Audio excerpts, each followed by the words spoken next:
Hello guys, hello to all of you. मैं हूँ Simran from study point by Seema. जैसा कि आपको पता है, हम पढ़ रहे हैं Rajasthan GK for all competition exam. सारे जो भी कंपटीशन एग्जाम है उनमें राजस्थान जीके, जो कि आपको पता है, आता है। छोटी से लेके बड़ी तक की जो भी एग्जाम है उन सब में राजस्थान जीके आता है।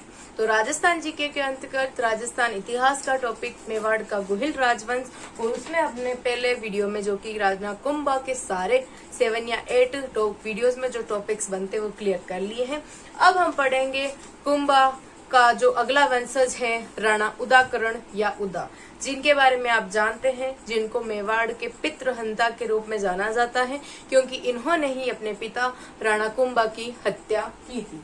तो राणा उदाकरण के बारे में हम जानेंगे, क्या उनका शासनकाल, क्या उन्होंने किया, उनका कोई भी ज्यादा योगदान, कोई महत्वपूर्ण भूमिका नहीं है। उनकी एक ही महत्वपूर्ण भूमिका है कि उन्होंने सत्ता, लोग सारे लालच में अपने ही पिता राणा कुंभा की हत्या की थी, और उनका नाम आज भी जो सारा है राजस्थान इतिहास, उसमें एक पितृ हत्या शिशु के रूप में जाना जाता है। राणा उदा या उदाकरण, इनका नाम कुछ भी ले सकते हो आप। इनका शासनकाल 1468 से 1473 ईस्वी माना जाता है।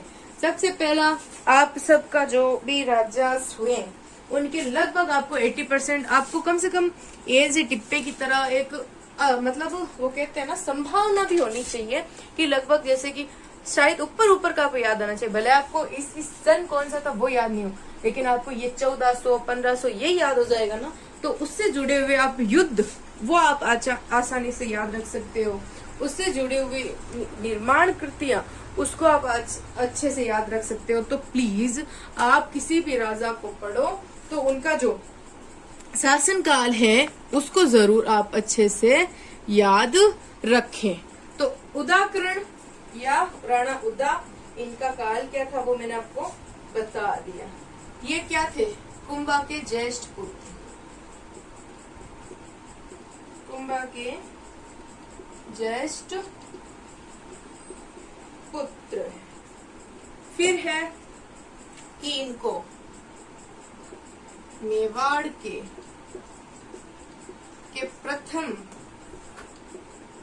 पितृहंता शासक माना जाता है, कहा जाता है। क्वेश्चन पहला बन गया कि मेवाड़ के प्रथम पितृहंता शासक किसको कहा जाता है। क्वेश्चन आ जाए तो बताना है राणा उदाकरण या राणा उदा। फिर है कि जब इन्होंने अपने ही पिता की हत्या की, तो आपको पता है प्रजा उस शासक की गद्दी पे क्यों बैठाएगा जो अपने ही पिता की हत्या कर दे बिना कोई रीजन। ना ही उनके पिता ने कुछ अव्यवहारिक घटनाएं की, ना कोई उनका प्रमाण मिलता है, ना इतिहास में ऐसा कुछ है। लेकिन फिर भी अब ज्यादा से ज्यादा ये बताया जाता है कि सत्ता के लोभ में, जल्दी सत्ता पाने के लिए, कि राणा उदा ने अपने ही पिता कुंभा की हत्या कर दी। तो प्रजा ने उन पे असंतोष जताया राणा उदा पे, और इनको शासन से हटाकर इनके जो छोटे भाई थे, कुंभा के छोटे पुत्र, जिनका नाम क्या था, रायमल, उनको जो कि मेवाड़ की गद्दी पे बैठाया। तो कुंभा के 2 पुत्र रायमल और उदा को हटाकर किसको बिठाया गया, रायमल। और रायमल वर्सेस उदा, दाड़िमपुर युद्ध हुआ था एक, दाड़िमपुर युद्ध किस किस के बीच, उदा versus Raimal. Who is winner? Winner is Raimal and loser is उदा। तो ये भी आपको पता होना चाहिए, दाड़िमपुर के युद्ध में उदा को किसने हराया था, उसके ही भाई रायमल ने। तो फिर क्या हो गया कि यहाँ से हार कर ये महाशय कहाँ चले गए,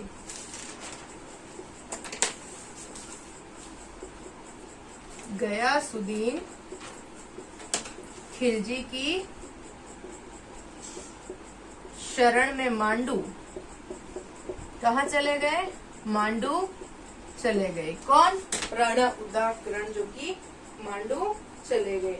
और अंत में इनकी मृत्यु 1473 में बिजली गिरने से हो गई।